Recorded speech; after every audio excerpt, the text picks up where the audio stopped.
आप लोगों को बता देना चाहते हैं कि मेरा ही भक्त का चैनल है भजन का मार्ग लाइव, इस चैनल पे हमारा ही वीडियो डाला जाएगा। इस लड़की ने राधा का भी भक्ति करती है और हमेशा आती है दर्शन करने। आप लोग ज्यादा से ज्यादा सब्सक्राइब करें और इस चैनल पे लाइव भी मुलाकात होगा सब भक्त से। राधे राधे। हमारा हृदय जो है ना, जब प्रभु को सुख पहुंचाने के लिए व्याकुल होगा, अभी अपने सुख पहुंचाने के लिए, तो हमारा हृदय प्रफुल्लित हो जाएगा। आज गुजिया, समोसा, चटनी, कढ़ी, ये ठाकुर जी को भोग लगाए, हमारा मन उल्लसित होकर ठाकुर जी के सुख में कि आज प्रिया जी को ये पवाना है, लाल जी को ये पवाना है, प्रिया जी को ऐसे पवाना है। जब प्रिया जी को पवाने का ही केवल ध्यान होगा तो हमारे मुंह में पानी नहीं आने का। और जब ये है कि हमें पाना है तो जल्दी से दिखा दिया और फिर पाना शुरू। पर ये भी ठीक है, ये भी ठीक है, प्रारंभिक ठीक है, आगे चलकर ये ठीक हो जाएगा। आगे चलकर जैसी आसक्ति प्रिया प्रीतम में बढ़ेगी तो ये भाव शुद्ध हो जाएगा। अभी स्वसुख वांछा है ना, इसलिए स्वाद की वृत्ति आ जाती है, और जहां स्वसुख वांछा नष्ट हुई तो फिर प्रभु को स्वाद दिला देंगे, और प्रभु के पाए हुए प्रसाद का स्वाद लेना फिर बाद में आ जाएगा। अभी अमनिया को देखकर जो मुंह में पानी आ जाता है, ये प्राथमिक स्थिति है, आगे चलकर ये ठीक हो जाएगा। पर अच्छा है, बहुत अच्छा है जो आप ऐसा करते हैं, धन्यवाद। कि तुम्हारा जीवन सार्थक हो जाएगा, ऐसा करना ही चाहिए। मानसिक सेवा में कोई पैसा तो लगता नहीं, 5 मिनट बैठ करके सब कोई कर सकता है, ठाकुर जी को अच्छा अच्छा भोग लगा सकता है। एक बार पूज्य श्री विठल नाथ जी से किसी धनी मानी जो बहुत कंजूस था, उसने कहा हमारा एक पैसा ना लगे और ठाकुर जी प्रसन्न हो जाए, ऐसी कोई पूजा बताओ। तो उन्होंने मानसिक पूजा बताई कि मानसिक पूजा में ठाकुर जी के लिए एक पैसा भी नहीं लगता है। मन से कचौड़ी पकौड़ी, सुंदर सुंदर मीठा और भोग थाल में, सोने के थाल में, और भगवान को लगा रहे हैं भाव के द्वारा। उसको जम गई बात, भाव से वो रोज ठाकुर जी को भोग लगाता और शयन के समय दूध पिलाता। एक दिन, कई वर्ष हो गए, तो एक दिन भाव में उसने 2 अंजुली चीनी डाल दी और उसको बड़ी जलन होने लगी कि यार 1 अंजुली से काम चलता था, 2 अंजुली क्यों डाल दी। कंजूस दिमाग का था ना। तो ठाकुर जी प्रकट होकर एक थप्पड़ मारे उसके और बोले जब मानसिक लगा रहा है तो भी कंजूसी कर रहा है।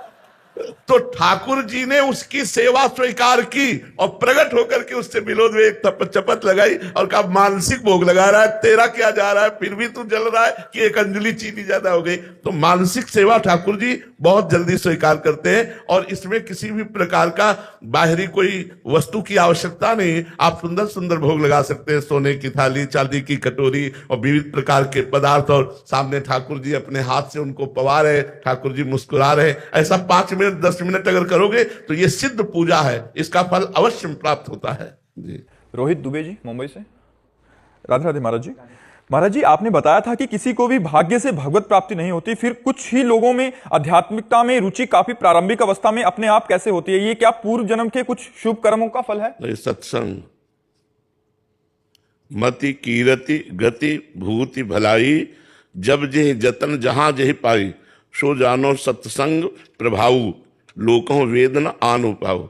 अगर कभी किसी को भगवत मार्ग में रुचि हुई है तो संत संग से हुई है, उसकी वाणी उसका संग है। अब आप हमारे पास आ जाए हैं, लेकिन आप हमारी वाणी बहुत पहले से सुन रहे हैं, तो वो आपको सुधार करेगी, वाणी आपको सुधार करेगी। अब कुछ लोग ऐसे हैं जो वाणी सुन करके उसका आचरण अनुशासन नहीं मानते, मनमानी आचरण करते हैं, तो उसके ऊपर प्रभाव नहीं पड़ता। कुछ लोग सुनना ही नहीं चाहते, कुछ लोग सुनते हैं लेकिन ऐसे साधारण भाव से, जो श्रद्धा से सुनते हैं, तो वो वाणी उनका परिवर्तन करके सतमार्ग पर चला देगी। सबका इसमें प्रवेश हो सकता है, लेकिन सब अपना प्रवेश नहीं चाहते। कुछ लोग तो डरते हैं संतों की वाणी सुनने से, अगर सुनेंगे तो शराब छूट जाएगी, मांस छूट जाएगा, गंदे आचरण छूट जाएंगे। कुछ लोग सुनकर भी अनादर कर देते हैं, कोई सुनकर उसे अंदर स्वीकार करते हैं, वो सतमार्ग पर चल देते हैं। तो इसमें भाग्य नहीं, इसमें संत संग है। मति कीर्ति गति भूति वैभव भलाई, जहां जिसको कुछ प्राप्त हुआ है वो सत्संग से प्राप्त हुआ है, ऐसा शास्त्रों का मत है, ऐसा शास्त्रों का कहना है। तो अपने आप रुचि नहीं हुई, भगवत रुचि हाँ कृपा से होता है। बिनु हरि कृपा मिले नहीं संता, और संतों के संग से भगवत मार्ग प्रकाशित हो जाता है। जैसे आपके जीवन में आया कि आप 13 वर्ष की अवस्था में, उस समय संग भी नहीं था, तो वो पूर्व जन्म का भजन, पूर्व जन्म का भजन, पूर्व जन्म का जो भजन था, अब वो जो कुछ बकाया रह गया था उसको पूर्ण करने के पहले ही आयु पूर्ति हो गई, तो भगवान ने नया जन्म दिया और बचपन से ही भजन में लगा दिया। तो ये बात हो। हाँ, जैसे कुछ बच्चे ऐसे घरों में पैदा होते हैं जिनमें भगवत ये पूर्व जन्म के भजनानंदी होते हैं। पूर्व, अब जैसे हमारे घर में एक ऋषि कुल का माहौल था, प्रातःकाल 4 बजे सबका उठ जाना, नहा धोकर संध्या बंदन अर्घ्यपात्र आदि देना, फिर अपने कार्य में जाना, भगवान को अर्पित करके भोजन पाना। बच्चों को शुरू से सब ये सिखाया गया था, तो हम लोगों को सिखाया गया था। तो एक ब्रह्म ऋषि कुल में जन्म हुआ तो वातावरण एकदम भागवतिक, मोहल्ले में प्याज लहसुन नहीं आता था, घर की तो बात जाने दो, कोई व्यसन नहीं, कोई नशा नहीं, सब भागवतिक। पिताजी हल जोतने जाते थे तो एक झोला रखते थे जिसमें गुरु जी की पादुका, गीता जी, रामायण जी, चाहे 11 बज जाए पानी मुख में नहीं जाएगा जब तक गीता रामायण का पाठ करके गुरु जी का चरणोदक नहीं लेंगे। ऐसे नियमावली से पुष्ट घर में जन्म हुआ, तो बचपन से ही तो पूर्व जन्म का भजन का योग बचपन से ही भगवान के मार्ग में अग्रसर कर दिया। तो ये है। और कुछ ऐसे बच्चे भी देखने को मिलते हैं जिनके घर का माहौल शराब मांस आदि का सेवन होता है, बट वो आपके सत्संग सुना। क्या ये सत्संग सुनने तक की यात्रा है कि उनको सत्संग का संयोग कब बैठा, ये भी कोई उनका? भगवान की कृपा, बिनु हरि कृपा मिले नहीं संता। भगवान की कृपा उस जीव पर हो गई और साधु बड़े बड़े अत्याचारी दुराचारियों को संतों का संग मिल गया तो महात्मा बन गए। तो संत संग से परिवर्तन। भगवान की कृपा का भी संयोग कब बैठता है, कब और किसे कब कैसे हो जाता न जाने कौन से गुण पर दया निधि रीझ जाते हैं, अब ये कहा नहीं जा सकता। इन्हें नहीं कहा जा सकता कि इस पर क्यों रीझ गए। जिसमें बुराइयां ही बुराइयां दिखाई दे रही हैं उस पर भी भगवान रीझ गए, उसकी बुराइयां देखकर रीझ गए, दया आ गई और उसको साधु संग दे दिया, वो महात्मा बन गया। तो ये नहीं कहा जा सकता कि भगवान किस पर कब रीझ जाए। हाँ, ये तो भगवान ही जान सकते हैं किस पर कब रीझ जाए, कब दया। देखा कि भटकते भटकते अनेक जन्म हो गए तो भगवान उसको चांस दे देते, चलो साधु संग में चलो, भगवान के धाम में चलो, नाम जप करो, लीला गायन सुनो। ऐसा भगवान रुचि पैदा कर देते हैं। चित्तहरणी शरण जी, राधे राधे महाराज जी। महाराज जी, प्रतिकूलता में भजन बढ़ाने पर भी मन कलुषित सा हो जाता है, जिससे भजन में जो सरसता होती है वो नहीं रह पाती और चिंतन उसी प्रतिकूलता का होता है। ऐसे में बात अभी अन्य आश्रय है, नहीं प्रतिकूलता में बहुत जोर का भजन होता है, क्योंकि अपना कोई भरोसा और आश्रय तो है नहीं, तो मन चिपक जाता है एकदम प्रभु में कि प्रभु आप ही देख रहा हूं, प्रियाजू आप ही देख रहा हूं। अन्य आश्रय होने पर ऐसा होता है, अपने कोई संबंधी का आश्रय, अपना धन का आश्रय, अपनी बुद्धि का आश्रय, अपने बल का आश्रय, कहीं ना कहीं। नहीं तो सुनेरी मैंने निर्बल के बल राम। जिस समय हम अपने को केवल भगवान के आश्रित रखते हैं तो अनुकूलता में तो आनंद में भजन होता ही है, प्रतिकूलता में और आनंद में भजन होता है, क्योंकि केवल भगवान का भरोसा होता है और केवल भगवान का ही चिंतन रहता है। एक अनुकूलता में तो थोड़ा भूल भी सकते हैं, लेकिन प्रतिकूलता में नहीं भूल सकते। प्रतिकूलता में तो हर समय कहाँ से कब कौन सी विपत्ति आ जाए भगवान आप ही देख सकते हो, आप सर्वशक्तिमान हो, आप ही रक्षा कर सकते हो। राधा राधा राधा राधा राधा हर समय स्मरण चलेगा। इसमें एक वो था, जैसे जो साधक जन आश्रित हैं, जो मतलब उनको ऐसा दृढ़ भरोसा है कि मेरे ठाकुर जी, मेरे गुरुदेव जो भी परिस्थिति दी है, बट अंदर एक प्रेरणा हुई कि चलो यार इससे मिल लेते हैं जाके, ये अमुक आदमी। तो महाराज जी वो भी कृपा में वो है क्या, या हाँ, अन्य आश्रय। तो फिर महाराज जी उस समय चुप होके बैठ जाए। हाँ, देखो क्या होता है। अच्छा, उसमें देखते देखते अंदर किसी ने बोला चलो वहां चलते हैं, उसके पास चलते हैं। हाँ, चल दो। आपने संकल्प नहीं किया, लेकिन किसी ने कहा कि यार ऐसे से ऐसा कर लेते, तो भगवान का विधान है, भगवान की तरफ देखे, उस समय तुरंत भगवान की तरफ देखे कि हे प्रभु यदि आपका विधान है ऐसा तो चल कदम हमारे बढ़े, अगर आपका विधान नहीं है तो मैं नहीं चलूं। तुरंत आपका संदेश होगा चलो। कोई भी कार्य करने के पहले भगवान से, कोई भी मानव अनन्यता, मतलब आपकी हर वृत्ति भगवान में जानी चाहिए। तो प्रतिकूलता बहुत अमृत है, यद्यपि संसार में बड़ी कड़वी लगती है, लेकिन निश्चित हमने जीवन में देखा है जब जब प्रतिकूलता आई तब तब उन्नति हुई, अध्यात्म की उन्नति हुई है। और असलियत में यहाँ कौन अपना है प्रतिकूलता में ही समझ में आता है। अपना दिमाग, अपना धन, अपनी संपत्ति, अपना मित्र, अपना संबंधी, अपना परिवार। जब मनुष्य अनाथ हो जाता है अंदर से, तब नाथ अनाथन हित समर्थ मोहन श्री राधा, फिर सारी बागडोर प्रिया प्रीतम उसके हाथ की ले लेते हैं, लाओ मैं संभाल रहे हूं। पर अनाथ हुए बिना नहीं, अगर कोई है आपका तो अभी बात नहीं, कोई नहीं। ये तब पता चलेगा जब भारी विपत्ति में मन की तरंग देखो किधर जा रही है। केवल प्रिया प्रीतम के चरणों में बस बैठ जाओ चुपचाप, अब देख लेना, इतना भारी मंगल होगा, इतना आनंद होगा कि आप देख लेना। चाहे वो मृत्यु भी हो तो महोत्सव बन जाएगी, आखिरी मृत्यु होगी और भगवान की प्राप्ति हो जाएगी। पर बैठ जाए भगवान, ये बैठना नहीं हो पाता यार। आए नाम जप करो और अंदर से भगवान से प्रार्थना करो, प्रिया प्रीतम से प्रार्थना करो कि आपका ही आश्रय रहे। जैसे अब अपने लोगों को पता है कि तुम सब असमर्थ हो, तुम हमारा सहयोग नहीं कर सकते। कोई भी हो, तुम सब असमर्थ हो, काल के अधीन हो, मृत्यु का कलेवा हो, असमर्थ हो, तो हमारा मन जाएगा ही नहीं तुम्हारे पर, क्योंकि तुम सब असमर्थ हो। हमारा क्या सहयोग कर सकते हो आप? बोलो क्या सहयोग कर सकते हो? कुछ नहीं। रुपया, पैसा, धन, संपत्ति, शरीर, ये सहयोग नहीं है, ये हमारा सहयोग नहीं है। तो हमारा सहयोग, हमारा हित केवल प्रभु से होगा। जब ये बात समझ में आ जाएगी ना, तो जैसे कोई घटना घटी तो ठाकुर जी की तरफ देखो, आप देखो अगर ये विधान आपके अंतर्गत है तो आप हमें प्रेरित करो, और नहीं है तो हम नहीं जाएंगे। हमारे वकील आप ही हो, आप ही विधान करो। कोई ना कोई हाथ पकड़ेगा, कोई ना कोई आकर के आपको संभालेगा। पक्का विश्वास करो, पक्का विश्वास कर लो।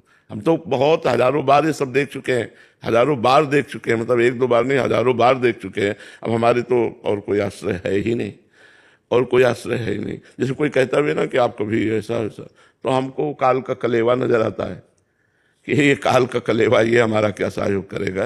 ये वासनाओं का पुतला, ये हमारा क्या सहयोग करेगा? सहयोग तो सच्चिदानंद भगवान के द्वारा होगा। बस ये बात है कि प्रभु कृपा करें और उनके सिवा मन कहीं और आश्रय न ले, तो बात बन जाए। मन कहीं और आश्रय न ले, इसका पता विपत्ति और संपत्ति दोनों में चलता है। जैसे संपत्ति है तो किसी व्यक्ति पर आपका मन गया कि प्रियाजू पर मन गया, मेरी प्रियाजू ने दुलार करके सब दिया है। और विपत्ति मेरी प्रियाजू ने कृपा करके दिया है, मेरी आध्यात्मिक उन्नति के लिए दिया। और निश्चित परिणाम में आध्यात्मिक उन्नति होगी। विपत्ति के बाद आपका क्लास बदल जाएगा, यदि आप सही उत्तर में रहे तो। सही उत्तर यही, एक भरोसो एक बल एक आसु, बने तो रघुबर ते बने, बिगड़े तो भरपूर, तुलसी और अंते बने, ताबन बे पे धूर, जो भी हो जैसा। लेकिन विपत्ति में बुद्धि धैर्य युक्त नहीं रहती, चंचल हो जाती है। कि अगर कोई कह दे हम आपका सहयोग देंगे तो पूरा भरोसा उसका ले लेगी। आपका सहयोग देंगे, अगर हमारा मन भरोसे में हो रहा तो पहले प्रियाजू की तरफ, क्या आपका भेजा हुआ है, क्या ये आपका विधान है? अगर अंदर आता हाँ, तो फिर ठीक है, हम आपके विधान में ही, हमें आपका संदेशा लेकर आया हुआ व्यक्ति आपके ही समान है, तो हम तो मान रहे हैं कि आप ही कर रहे हो। लेकिन हमारा प्रयास उसके लिए नहीं हुआ, उसका प्रयास हमारे लिए हुआ, तो ये हम प्रभु का विधान मानेंगे। हम तो शांत बैठे हैं, उसका प्रयास होना चाहिए। प्रभु का विधान, आदमी भेजा, व्यवस्था कर दी, सब बात बन गई, उसका विधान। हमारी तरफ से कोई विधान, हमने मतलब हजारों बार ये देखा है, हजारों बार उनके विधान को देखा है।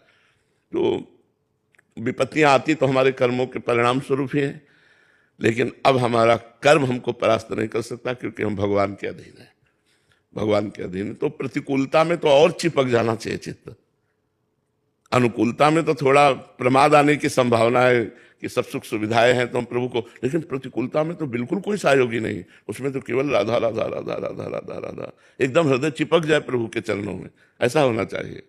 तो अभी कहीं ना कहीं कोई और है। अपना बल भी, अपबल तपबल और बाहुबल, चौथो बल है दाम, सूर्य किशोर कृपाते सब बलहारे को हरिनाम, सुनेरी मैंने निर्बल के बलराम। बस केवल भगवद आश्रय, भगवत, यहां कोई नहीं भैया, हमारे लिए तो सिर्फ हमारे प्रभु हैं, दूसरा कोई नहीं है। अपने हित के लिए सब जुड़े हैं, लेकिन हमारे हित को तो केवल हमारे इष्ट देव के द्वारा ही पूर्ति हो सकती है, किसी व्यक्ति के द्वारा नहीं हो सकती है। ये बात दिमाग में बैठ जाए, ये हृदय में बैठ जाए तो बात बन जाए। छोटी से छोटी बात, बड़ी से बड़ी बात, सीधे रिपोर्ट प्रभु के चरणों में। देखो प्रभु, आप देखो, जैसा संकेत हो वैसा बता देना, जैसा हो आप हमारे हृदय में वैसा बता देना, तो अंदर से आता रहेगा शांत शांत, अंदर आता रहेगा ये करो ऐसा। तो वो हर क्रिया के लिए जो आदेश हो तो प्रभु की तरफ दृष्टि जाए। आपका विधान है तो हमें स्वीकार है, आपका विधान बिल्कुल परफेक्ट चलोगे, बहुत बढ़िया। हम कह रहे हैं मरना तो है ही है ना, तो प्रभु के लिए हम बैठे बैठे मर सकते हैं। अगर हमारी मृत्यु है तो हम बचाव पक्ष नहीं देखते, तो आप देखोगे बचाव पक्ष में वो खड़े हो जाएंगे। उनका सुदर्शन चक्र केवल अम्बरीश जी के लिए ही नहीं है, वो हर रूप धारण कर सकता है। सुदर्शन चक्र भगवान का पार्षद स्वरूप है, वो हर रूप धारण कर सकता है, कोई ना कोई रूप धारण करके वो आपकी रक्षा कर लेगा। भगवान बहुत कृपाल है। सीमा जी, राधे राधे महाराज जी। महाराज जी, क्या गायत्री मंत्र का जाप नाम जपने के बराबर ही है? पहली बात तो यज्ञोपवीत संस्कार, वैदिक मंत्र में प्रवेश यज्ञोपवीत संस्कार से ही होता है।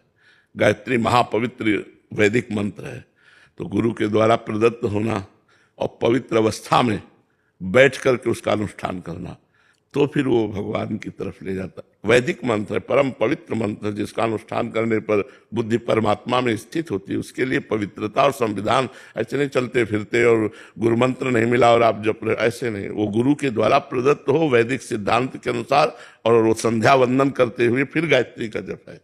अगर ऐसा करे तो आप किसानी कर रहे हो या व्यापार कर रहे हो, ये छोड़ने के लिए कहीं आदेश नहीं है। कर्मण्येवाधिकारस्ते मां फलेषु कदाचन। अपने कर्म को करो, परिणाम भगवान के हाथ में दे दो और खुद नाम जप करो। भक्ति का मतलब एकांत में बैठना नहीं है। भक्ति का मतलब एकांतिक हृदय भगवान में लगना है। समाज में रहते हुए, सब कार्य करते हुए भगवान का नाम जप कर रहे हैं। छोड़ना है गलत आचरण। भोजन पाओ पर गंदा भोजन छोड़ दो, मांस अंडा अपवित्र भोजन छोड़ दो। खूब सुंदर जल पियो, अच्छे पेय पदार्थ, जूस है और सूप है सब, लेकिन शराब मत पियो। भगवान को अर्पित करके अपने जीवन को चलाओ। हर कर्म भगवान को कृष्णार्पणमस्तु। नाम जप महान भक्ति हो रही है। भाग के कहाँ जाओगे? छोड़ के बैठने से भक्ति थोड़ी होती है। ठाकुर सेवा, घर के परिवार की सेवा, समाज सेवा, ये सब हमें करना है, हमें छोड़ना नहीं है। हमें छोड़ना है गलत आचरण, गलत चिंतन, गलत व्यवहार, और अपने परिवार की भी भगवत भाव से सेवा करनी है। तो हमें धन कमाना है तो हम धर्म से धन कमाएं, परिवार की, समाज की सेवा करें और नाम जप करें। इसी का तो नाम भक्ति है। लोग भक्ति का मतलब समझ रहे हैं कि अपने कार्यों को छोड़ देना। ऐसा नहीं है, ऐसा कहीं नहीं लिखा और ऐसा कहीं आदेश नहीं है। अगर जो ऐसा आदेश करते हैं वो लोग समझते नहीं हैं, वो अभी सही उपदेश नहीं दे रहे। सही उपदेश का स्वरूप यही है कि आप अपने कर्तव्य का पालन करते हुए, भगवान का नाम जप करते हुए धर्म पूर्वक चलिए। अधर्माचरणों का, पापाचरणों का, गलत आचरणों का त्याग कीजिए, सत्कर्मों का नहीं। सत्कर्मों का त्याग करने से आप भ्रष्ट हो जाएंगे। जो आपके अंदर अभी भक्ति आई है, भाव आया है, वो भी पतित हो जाएगा, वो भी अंतर ध्यान हो जाएगा। सत्कर्म करने, आलसी प्रमादी भक्त नहीं होता, भक्त सेवा परायण होता है। भज धातु सेवायाम। भक्ति और भजन का मतलब ही है सेवा। माता पिता की सेवा, परिवार की सेवा, समाज की सेवा, पर हर सेवा को भगवत भाव से करें और नाम जप करें। समझ पा रहे? हर्ष जी, नागपुर से। राधा वल्लभ से था हरिवंश। राधे राधे महाराज जी। महाराज जी, सेवक वाणी में एक पंक्ति में आता है कि जब हरिवंश नाम जानी है, तब सब ही ते लघु मानी है, तरु सम सहनशीलता होई, सोच न मन कबहू करे।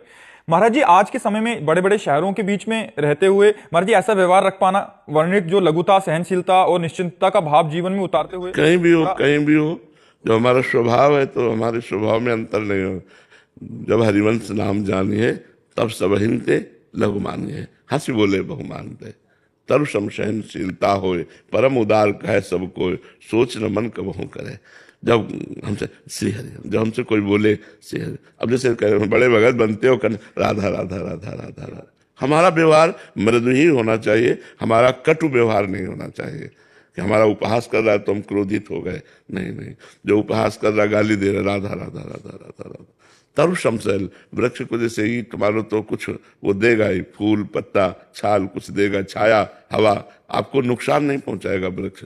ऐसे ही साधुते हो न कारजहानि, हमारे द्वारा आपका नुकसान नहीं हो सकता। आप हमें मारो भी तो हम आपका मंगल मनाएंगे। ये साधुता है, ये भगवान का मार्ग है।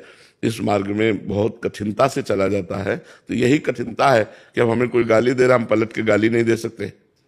राधा राधा राधा राधा राधा, तो आप तो निकल गए, अब उसकी जो दुर्दशा होगी, क्योंकि ऐसा थोड़ी कि आप राधा राधा करके निकल गए, वो गाली दे रहा है तो फिर ही है, उसका भी तो फल है। अब उसकी दुर्दशा होगी, अब उसको जो कर्म है आपके सताने का, वो उसको पीड़ित करेगा, ऐसी जगह फंसाएगा कि पूरी का पानी पा जाएंगे। एक अन्य प्रश्नकर्ता बोल रहे हैं कि मतलब इसको कमजोरी से समझ लिया जाता है, हमारी सरलता को, तो ऐसे में बाहरी चतुरता रखें और ऐसा नहीं, इसको कमजोरी नहीं है। बलवान पुरुष, क्षमा बलवान पुरुष करते हैं, कमजोर तो लड़ाई लड़ते हैं। बलवान थोड़ी लड़ाई लड़ता है, बलवान क्षमावान होता है। जब क्षमा किया, और ऐसा नहीं कि वो कल तुम्हें और बढ़कर गाली देगा, कल गाली देने लायक नहीं रहेगा, क्योंकि जो क्षमा है ना, ये उसको दंड देगी। तुमने तो क्षमा कर दिया, उमा क्षमा साप होते भारी, अपने कर्म जाय अपकारी। आपने क्षमा किया, आप बच गए क्रोध से, लेकिन उसको दंड भोगना पड़ेगा। और वो ऐसी परिस्थिति में आ जाएगा कि आपसे उपहास कभी नहीं करेगा। महाराज जी, अब उनके लिए चाहेगी अब श्री जी उनके ऊपर कृपा करें, उनकी बुद्धि। हाँ, ऐसा ही भाव होना चाहिए, ऐसा ही भाव होना चाहिए। मतलब तो हर समय हमें अपने मार्ग में चलना है, और भगवान ये कसौटी कस के देखते रहते हैं कि कितनी स्थिति आई तुम्हारे अंदर। सामने वाले को भड़का दिया, अब वो गाली दे रहा है, कोई अपराध नहीं है, गाली दे रहा है। तरण से भी नीच माने खुद को। हाँ, मतलब हमारे भगवान हमको कृपा प्रसाद देकर परिपक्व कर रहे हैं। अगर हमें कोई गाली दे रहा है, हमारा अपमान कर रहा है और हम चुपचाप सह रहे हैं, तो हमारे भगवान हम पर कृपा करके हमारे अंदर साधुता ला रहे हैं, हमारे अंदर धैर्य ला रहे हैं। ये बहुत कठिन बात है सहना। लड़ना तो सरल बात है, लड़ तो छोटा बच्चा भी जाता है, वो कुछ नहीं कर पाएगा तो भी वहीं उठाकर आपको मारने की कोशिश करेगा। बलवान वही है जो सह जाए। हमारा कर्तव्य है कि हमारा विरोध भी हो तो हम शांत रहें, कहीं हम प्रतिकूलता ना करें, तो हमारे भगवान खुद सब ठीक कर देंगे। और बड़ी बड़ी समस्याएं सब ठीक कर रहे हैं, जीवन में तो आती ही हैं, वो सब ठीक करें। हमसे कुछ गलतियां हो जाती हैं, हमसे कुछ अच्छाई हो जाती है, तो गलतियों का भी भगवान समाधान करते हैं, अच्छाइयों को भी छुपाते हैं। हाँ, तो उन्हीं का सारा खेल है। हम लोगों को चाहिए कि भगवान पर आश्रित रहें, श्री जी पर आश्रित रहें, और उनके द्वारा विधान जो होगा बड़ा मंगल विधान होगा। अगर हम कूदेंगे तो फिर गड़बड़ हो जाएगा। कोई हमको काना कह रहा है तो हम चुपचाप सुन लें, तो कितने लोग प्रमाणित कर देंगे नहीं काना नहीं, 2 आंखें हैं, कितने लोग प्रमाणित कर देंगे। तो हमको चुप रहना है, तो प्रमाण अपने आप उनके पास पहुंच जाएगा। हम शांत रहे। शोभा राम नाम अंकित गृह शोभा, घर में राम नाम रूपी महामहिमा में सुशोभित हो रहा है नाम। रावण बड़े क्रोध में भरकर मंदोदरी के साथ पहुंचा। मंदोदरी साथ थी उसकी विभीषण के बचाव पक्ष के लिए। रावण ने कहा, तुमने हमारे दुश्मन का नाम लिख रखा है? बोले ना भैया। अरे बोले सामने दिखाई दे रहा है राम और तुम कह रहे हो ना भैया। बोले भैया रा से रावण, मां से मंदोदरी। रावण प्रसन्न हुआ। राम भजते चतुर नर, चतुर वही है जो अपनी भक्ति को छुपा ले जाए। बोले राम जो लिखा हुआ है, रा से रावण और मां से मंदोदरी, आप दोनों का नाम लिखा हुआ है, हम तो आश्रित। बड़ा प्रसन्न हुआ। ठीक है कोई बात नहीं। तो भगवान का भक्त चतुर होता है, अपने आप को अपनी भक्ति को बचाने के लिए वो बड़ी चतुरता प्रवीणता से करता है, उसमें कोई अंतर नहीं रहता। अपना चुपचाप भजन करो, जिससे परिवार का माहौल ठीक बना रहे, अपना भजन चलता रहे। लड़ाई झगड़ा भक्ति नहीं सिखाती, लड़ाई झगड़ा नहीं सिखाती। धीरे धीरे चलो। ठीक। डॉक्टर सोनू शर्मा जी। राधे राधे महाराज जी। महाराज जी, सच्ची भक्ति परिस्थिति बदलने से आती है या दृष्टि बदलने से? सच्ची भक्ति परिस्थिति बदलने से नहीं आती, उद्देश्य बदलने से आती है। हमारा जीवन कैसी भी परिस्थिति में हो, हमारा उद्देश्य यदि भगवत प्रसन्नता, भगवत प्राप्ति है, तो परिस्थिति कोई माने नहीं रखती। अगर हम सोचे कि अनुकूलता में भजन हो तो लाखों लोगों को अनुकूलता प्राप्त है और भजन परायण नहीं है। हम सोचे प्रतिकूलता में भजन हो तो करोड़ों लोगों को प्रतिकूलताएं प्राप्त है, लेकिन भजन नहीं है। अनुकूलता और प्रतिकूलता भजन में कोई महत्व नहीं रखती। उद्देश्य, यदि हमारा भजन उद्देश्य है तो अनुकूलता में दया का अनुभव करते हुए भजन करते हैं और प्रतिकूलता में कृपा का अनुभव करते हुए भजन करते हैं। हमारा उद्देश्य महान होना चाहिए। लक्ष्य ही भगवत प्राप्ति का जो बनता है, वो हृदय में ऐसी सामर्थ्य दे देता है कि हम अनुकूलता और प्रतिकूलता दोनों को रौंदते हुए समतुलता में पहुंचे। समता भगवान का स्वरूप है। अनुकूलता और प्रतिकूलता दोनों को परास्त करते हुए अनुकूलता घमंड ना लाने पावे और प्रतिकूलता विषाद ना लाने पावे, और दोनों पर विजय प्राप्त करके निरंतर भगवत स्मृति, तो हमारे लक्ष्य की पूर्ति हुई। ये उद्देश्य मान से होता है, अनुकूलता प्रतिकूलता परिस्थिति से नहीं। सूरज सिंह जी। राधे राधे महाराज जी। महाराज जी, गुरु की आंतरिक संपत्ति क्या है और उसे कैसे प्राप्त किया जा सकता है? गुरु मंत्र, गुरु प्रदत्त नाम, गुरु प्रदत्त इष्ट लीला धाम, ये गुरु की संपत्ति है। नाम रूप लीला धाम, जो गुरु जी ने हमें नाम दिया, मंत्र दिया, प्रभु का रूप दिया, प्रभु का धाम दिया, ये गुरु की संपत्ति है। हमको अब जागृत करना है। जैसे नाम दिया राधा, अब इतना जपो कि राधा नाम का वैभव तुम्हारे हृदय में जागृत हो जाए। मंत्र दिया शरणागत, निज मंत्र, इसका वैभव प्रकाश हो जाए हृदय में। ये तुम्हें करना पड़ेगा। धामवास तुम्हें करना पड़ेगा, धाम आश्रय तुम्हें करना पड़ेगा, रूप गुण लीला महिमा तुम्हें गानी पड़ेगी, तुम्हें मंत्र जपना पड़ेगा, तुम्हें नाम जपना पड़ेगा। गुरु ने अपनी संपत्ति दे दी, अब उसको जागृत करो। हृदय में जागृत करोगे तो गुरु के समान हो जाओगे। जो गुरु जी के हृदय में चल रहा है वही आपके हृदय में चलने लगेगा। पर गुरु निष्ठा अंदर से रखकर उनके वचनों का पालन करने से गुरु के हृदय की आध्यात्मिक शक्ति शिष्य के हृदय में जागृत हो जाती है, जब पूर्णता वो गुरु के चरणों का आश्रय लिए रहता है। गुरु से अटूट प्रेम कैसे हो महाराज? बस इसी से हो जाएगा। जैसे जैसे भगवदानंद मिलता है वैसे वैसे गुरु चरणों में प्राण न्यौछावर होने लगते हैं कि प्रभु यदि आप कृपा न करते तो मुझे अधम का मार्ग ही नहीं था। आज आपने कृपा की तो मुझे प्रभु के भजन में, प्रभु के मार्ग में जो सुख मिल रहा है उसका प्रधान कारण आप हो। इसलिए गुरुदेव से इष्ट से ज्यादा प्रेम हो जाता है, इष्ट से बढ़कर गुरुदेव से प्रेम हो जाता है। और भगवान ने भी आज्ञा करी, मोते अधिक गुरु ही जिए जानी, मेरे से भी बढ़कर अपने हृदय में गुरु का आदर होना चाहिए। और वो तभी होगा जो जितना नाम जप करता है, मंत्र जप करता है और पाप नष्ट होकर हृदय आनंदित होता है तो गुरु चरणों में बलिहार होता चला जाता है। रिया जी झारखंड से। राधे राधे महाराज जी। महाराज जी, यदि भगवान हमसे कुछ नहीं चाहते तो फिर हमसे भक्ति करवाने का उनका उद्देश्य क्या है? आपकी दुर्वासनाएं नष्ट करना। क्योंकि यदि सत्कर्म नहीं करोगे तो कर्म तो होगा, असत कर्म होने लगेगा, गंदे आचरण होने लगेंगे, गंदे भोग होने लगेंगे, गंदे विचार होने लगेंगे।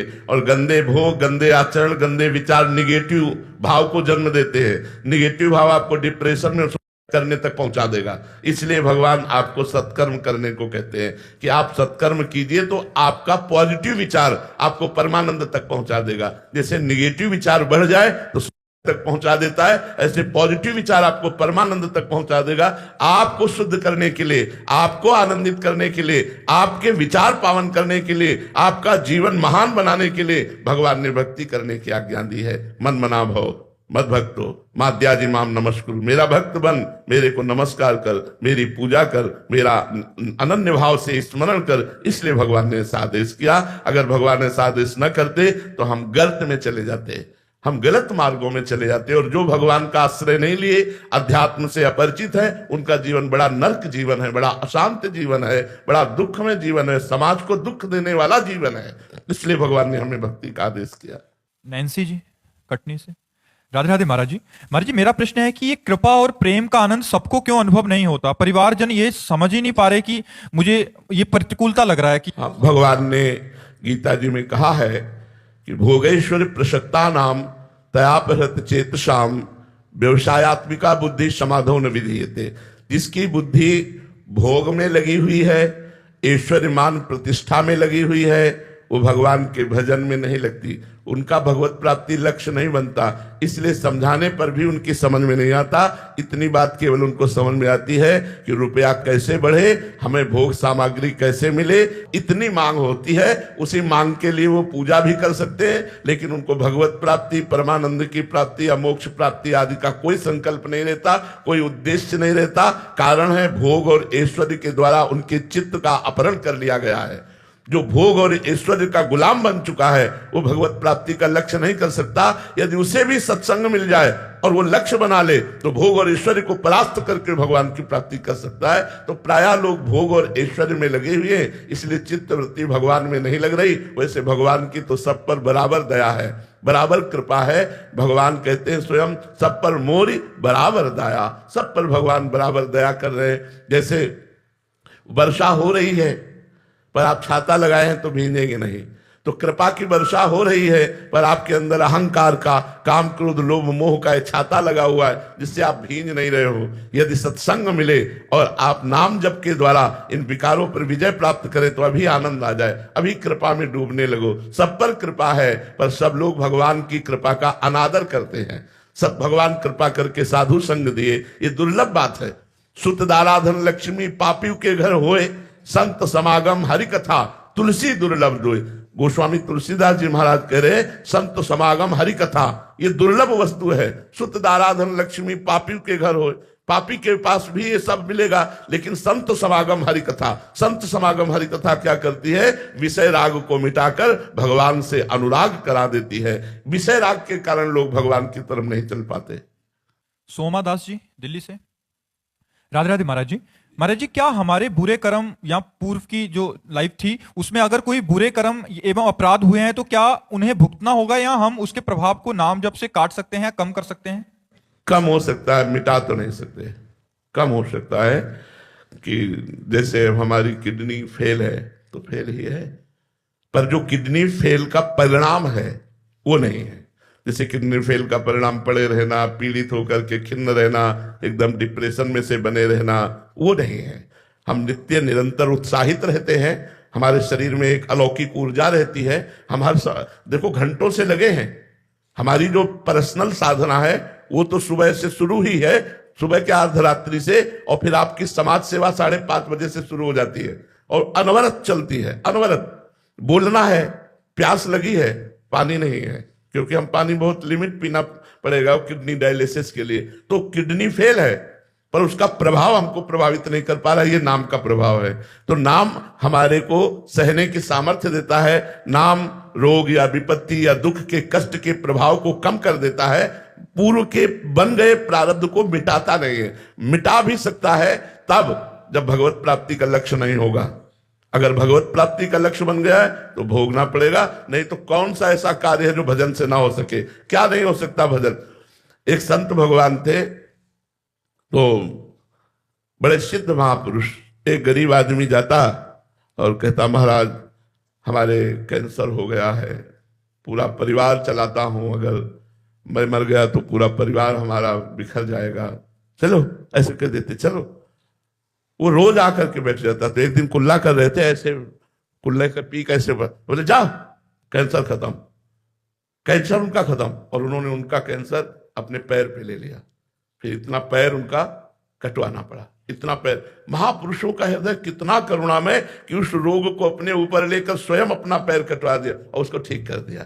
तो भजन बल बचा करके शरीर में भोग लिया और भजन बल से परम धाम गए। अगर परम धाम जाने का लक्ष्य ना हो, भजन किया जाए कि तो क्या नहीं हो सकता, क्या नहीं हो सकता भजन से। लेकिन जब भजन प्रारब्ध मिटाने लायक होता है तब ये इच्छा नहीं रह जाती प्रारब्ध मिटाने की, और जब तक भजन प्रारब्ध मिटाने लायक नहीं होता तब तक इच्छा रहती है। जैसे ब्रह्मास्त्र का प्रयोग मच्छर मारने के लिए नहीं किया जाता, ऐसे भजन का प्रयोग रोगों के मिटाने के लिए नहीं किया जाता, क्योंकि पता है कि ये शरीर तो मरेगा, आज नहीं तो कल मरेगा। हम इस भजन से भगवत प्राप्ति कर लेते हैं, जन्म मरण के चक्र को मिटा देते हैं। तो भजन प्रारब्ध को मिटा सकता है, पर भगवत प्राप्ति फिर नहीं होगी। इसलिए हम प्रारब्ध को भोगने की शक्ति, प्रारब्ध को कब भोगने की शक्ति, ये भजन के प्रभाव से अपने आप मिल जाती है, और भजन से भगवान की प्राप्ति होती है। श्री राधा वल्लभ लाल की। सनातन कहाँ से चला है? महाराज जी, जैसे ब्रह्म का कोई वर्णन नहीं कर सकता, ऐसे सनातन की तिथि और तारीख का कोई वर्णन नहीं कर सकता, ऐसे माया के प्रादुर्भाव का कोई वर्णन नहीं कर सकता। ये अनिर्वचनीय है, अनिर्वचनीय है। जैसे सृष्टि कब से हुई, आज तक कहीं वेदों में, शास्त्रों में, पुराणों में, संतों ने कभी नहीं कहा। ये माया कब रची गई, कोई तिथि का निर्णय नहीं है। ऐसे ही हमारा सनातन शाश्वत है, सनातन शाश्वत है, और वो ब्रह्म स्वरूप है। सनातन ब्रह्म है, सनातन वेद है, सनातन पृथ्वी है, सनातन आकाश है, सनातन वायु है, सनातन अग्नि है, सनातन चराचर को व्याप्त किए हुए। इसलिए इसकी कोई तिथि तारीख नहीं है, आज तक कहीं लिखित नहीं है, आज तक सनातन की कोई लिखित नहीं, और सब सनातनी है जी। सनातन जो शाश्वत है, अविनाशी है, उसे सनातन कहते हैं। सनातन ब्रह्म स्वरूप है, तो हमारा ब्रह्म धर्म है। सनातन धर्म का मतलब होता है ब्रह्म धर्म है। तो अब उसकी उत्पत्ति का कोई तिथि तारीख तो है, क्योंकि अनिर्वचनीय, अनिर्वचनीय। महाराज जी, हम सब भारत के युवाओं को आपने इतनी प्रेरणा और इतनी ऊर्जा दी है कि हम सब एक सनातन की ओर चल पड़े हैं। और मैं शिक्षा के अंदर ही काम कर रहा हूँ, और हम सब बच्चों को जितना हो सकता है हम सनातन से जोड़ के और एक भक्ति भाव से अपने सपनों की ओर आगे कैसे बढ़े, उसके ऊपर काम कर रहे हैं। बहुत सुंदर, बहुत। जब हम अंदर से निष्काम होते हैं, मतलब स्वार्थ बुद्धि का त्याग कर देते हैं, तो हम बड़े से बड़ा कार्य कर सकते हैं। स्वार्थ बुद्धि ही हमको प्रलोभन आदि हमको गिराते हैं। अगर हम स्वार्थ बुद्धि का त्याग करके और नई समाज को हो जाएगा, हमारा समाज दुखी हो जाएगा। आप संयम से चलेंगे, धर्म से चलेंगे, पराई बहन बेटियों की रक्षा करेंगे, गरीबों को सुख पहुंचाएंगे, अनाथों को सहयोग देंगे, ये सत्कर्म है, यही समाज को सुख पहुंचाएगा। सत्य ही परम सच्चिदानंद भगवान सत्कर्म के रूप में आपको प्राप्त है। आप सत्कर्म करो, समाज का सुधार करो, समाज को सुख पहुंचाओ, यही भक्ति है, यही सबसे बड़ी सेवा है।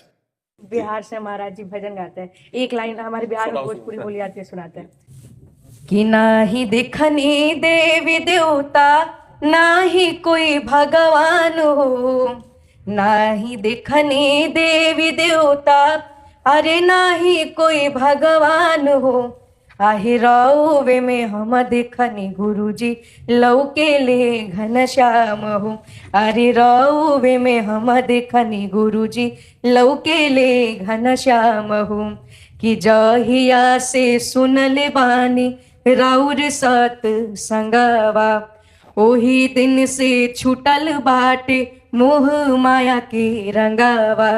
ये भक्त के बस एक संबल प्रेमानंद जी नाम हो। भक्त के बस एक संबल प्रेमानंद जी नाम हो। अरे रउवे में हम राम देखनी। बहुत सुंदर, बहुत सुंदर। तुम्हें यार, तुम तो बड़े भावुक हो। बहुत। श्री सतगुरुदेव भगवान की जय, त्रिवेणी धाम की जय।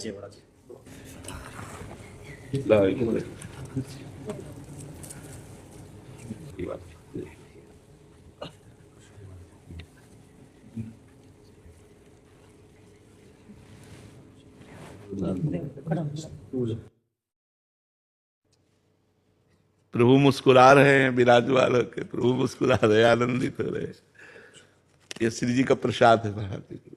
साधु नाम दर्शनम पुण्यम तीर्थम संभूता साधन। संतों के आपके दर्शन से जो है सब काम पूर्ण हो गए, सब तीर्थों का पुण्य यही मिल गया, सब तीर्थों का पुण्य का फल यहाँ आपके दर्शन से प्राप्त। जब भगवान विशेष अनुग्रह करते हैं तब संत मिलन होता है। जब विशेष अनुग्रह करते हैं तो संतों का मिलन। जो प्रभु मोहि अनुग्रह कीन्हा तो तुम आई दरसाठी दिला। आप जैसे संतों का दर्शन भगवान के अनुग्रह से होता है। भगवान अपना जन जान के जब कृपा करते हैं तो अपने पार्षदों को, अपने संतों को भेज देते हैं और उनसे समागम करवाते हैं। तो अहो भाग्य है जी। महाराज जी, एक भाव मैं भी लेके आया था और गुरुदेव की आज्ञा से। हम तो महाराज जी मायाबद्ध जीव है। नहीं, पहले ये बदलो, ये शब्द बदलो। हम वाणी से भी शरणागत हैं। पहले बात समझो, तन से, मन से और वचन से भी शरणागत हैं। से हम नीच हैं पर हम प्रभु के हैं, हम माया के नहीं हैं। हमें स्वीकार करना होगा, हम प्रभु के हैं। अधम हैं, पतित हैं, अयोग्य हैं, ये हम स्वीकार करते हैं। लेकिन हम ये स्वीकार नहीं कर सकते कि हम किसी और के हैं, हम प्रभु के हैं। पहले ये ठसक लाओ, जैसे भी हैं हम अपने रघुनाथ जी के हैं, हम अपने ठाकुर जी के हैं। हाँ, अब उनके योग्य बनने के लिए हम उनके पार्षदों का संग करते हैं। हमसे गलती क्या होती है कि हम अपने प्रभु के संबंध को विसार दिए हैं। हमारा जो प्रभु से संबंध है हम उसको भूल करके अन्य संबंध, हम गृहस्थी हैं, हम मायावी हैं, या ये सब बातें नहीं। हम प्रभु के हैं पर हम में योग्यता नहीं है उनको रिझाने की, उनके योग्य नहीं, हम पात्र नहीं है, पर हैं प्रभु के। ये ठसक होनी चाहिए, है प्रभु। देखो, बिगड़ी जन्म अनेक की, अब वहीं सुधरे आज। सबसे पहली बात, हो ही राम को। हम वचन से भी किसी और के नहीं बोलेंगे, हो ही राम को। फिर नाम जब तुलसी तज कुसुमाद, समझ रहे ना। अब आप आगे बोलिए। महाराज जी, ठसक तो हमको ज्यादा तो ये है कि हम गुरुदेव के शिष्य हैं, तो मन में भाव ये है कि ठाकुर जी से तो इतनी प्रीति हो ना हो, पर बचपन से गुरुदेव के प्रति बड़ी प्रीति है जी। तो क्या रघुनाथ जी इस बात से भी रीझ जाएंगे? रघुनाथ जी बिक जाएंगे। रीझ जाने की तो, रीझते तो भजन करने वाले से हैं। जो उनके दासों की दासता स्वीकार कर लेता है, भगवान बिक जाते हैं, अधीन हो जाते हैं। तो ये बात कभी मत सोचना कि गुरु सेवा और इष्ट सेवा और गुरु प्रसन्नता और इष्ट प्रसन्नता में अंतर है। नहीं, गुरु में आसक्ति का मतलब, देखो भगवान की आज्ञा का पालन हो रहा है। मोते अधिक गुरु ही जिए जानी, सातों सम मोहिमय जग देखा, मोते अधिक संत कर लेखा। तो अगर आप गुरुदेव की आज्ञा पे हो, गुरुदेव की चरण सेवा पे हो, तो भगवान आपके अधीन हो जाएंगे। भगवान की आज्ञा का जो पालन करता है, भगवान स्वयं अपने आप को दे देते हैं। आज्ञा सब न साहिब सेवा। तो आप भगवान की आज्ञा का पालन कर रहे हैं और भगवान ही गुरु रूप से आए हैं। गुरु कोई व्यक्ति नहीं है, गुरु कोई व्यक्ति नहीं है, गुरु स्वयं भगवान आए हैं। गोस्वामी जी कह रहे, बंदो गुरुपद कंज कृपा सिंधु नर रूप हरि। समझो पहले, नर रूप हरि। अब हम धोखा ना पावे कि कोई और हरि प्रसन्न होंगे। हमारे गुरुदेव मुस्कुरा रहे मतलब भगवान मुस्कुरा रहे। हमें गुरुदेव की चरण सेवा मिल रही मतलब भगवान की चरण सेवा मिल रही। मेरे गुरुदेव वरद हस्त रखे मतलब भगवान वरद हस्त रखे। अभेद, गुरु और इष्ट में अभेद बुद्धि सदैव रखना, यही सबसे बड़ी साधना है। गुरु प्रसन्न साहब अनुकूला और मिट्टी सकल कल्पित भय सूला। इसलिए गुरु की सेवा तो बड़े भाग्यशालियों को मिलती है। बड़े भाग्यशाली होते हैं जो गुरु चरणों के अनुरागी होते हैं। जे गुरु चरण रेनु अनुरागी ते लोकहूं वेदहूं बड़भागी, जे गुरु चरण रेनु सिर धरई ते जन सकल विभव वस करई। गुरु चरण तो क्या कहला है। इसलिए चुपचाप मन को मार करके, मान का त्याग करके अपने गुरुदेव की आज्ञा पर बने रहना चाहिए। हमें दर्शन देने थे महाराज जी को, इसलिए कृपा करा, बहुत कृपा की, बहुत कृपा।